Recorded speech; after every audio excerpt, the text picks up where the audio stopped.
I'm wondering if I ever felt comfortable describing myself as a writer, to be honest, because there's a sort of particular English self-consciousness about alluding to yourself as anything vaguely artistic. And some people kind of prefer to call it more workman-like things. If I'm a script writer or which has got a particular function, but writer always, I do call myself a writer. I mean, but I think that I can't, if I'm honest, ever quite remember the time when I was comfortable with it. It was probably, it was probably when I was not only just doing it for a living, but when I would become VAT registered. When I first started, I used to kind of ask 20 questions about them, from quite banal things like what their favourite football team was, and what the favourite biscuit was, to what schools they went to, kind of relationships with friends and family, and so I'd have some biography that might never figure in the script, but it was useful to do that. I mean, one of the most important things, I mean, not just in art, but in life, is probably, how characters are kind of, to a large extent, defined by the jobs they do.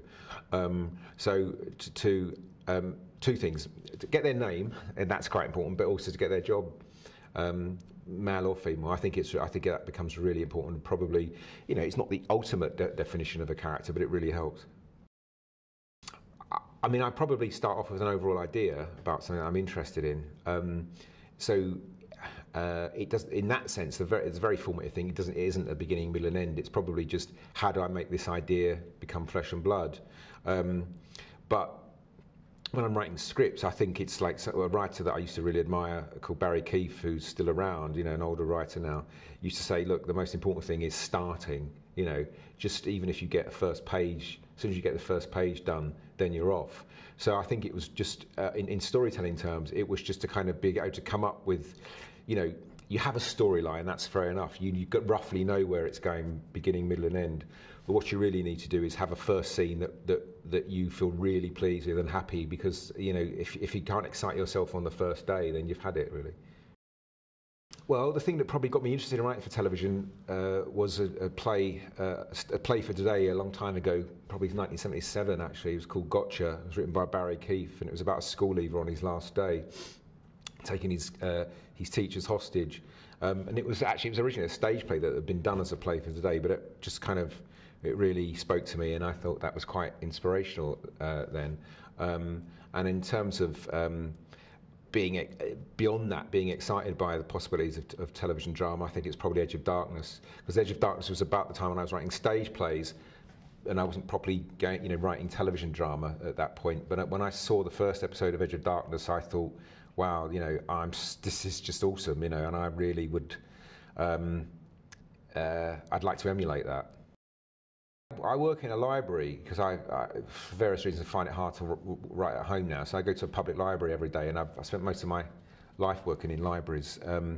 The weirdest thing about libraries is just how anal you get, that you always want to sit in the same place, and you get really offended when somebody else has turned up and has taken your place. But that's kind of because you kind of get, you do get superstitions, and you like to be looking one way rather than another way, and it's basically predicated on a writer's anxiety that if anything can go wrong, what can make it go wrong, and it's kind of little things like that, really, which is kind of a little bit anal and pathetic, but that's kind of sort of part of a writer's day, I suppose. It's hard to say. I think when I started, for me, it was all about content and what you had to say, and I didn't have any proper sense of the craft. And I've obviously got a real good appreciation of the craft now, but I suppose, having